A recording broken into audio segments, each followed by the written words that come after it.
to know him a little bit. I don't know how many players you've coached who were ever born in the Congo, who came to this country without knowing English. What I want to know is a little bit about his highs and lows here, and that journey that he's been on to become a starter here. Didn't start great for him, he admits that.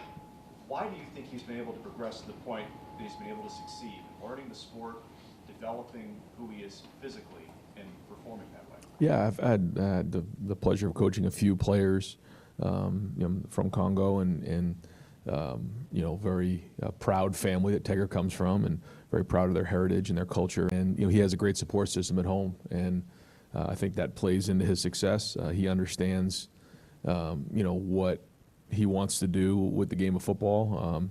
I remember being in his recruiting visit, and he'd have the games kind of running on loop at the house where he'd be watching the Ohio State games, and so he liked football.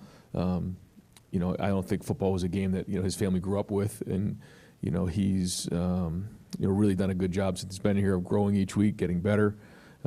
He certainly has the size and has the ability, and each year his football IQ is getting better and better, understanding the game. And so, like you said, everybody has their own journey along the way, and I think that his journey has been a story of somebody who each week is taking what he gets on the field, learning and growing and getting back to work. And he's a guy who shows up every day ready to work.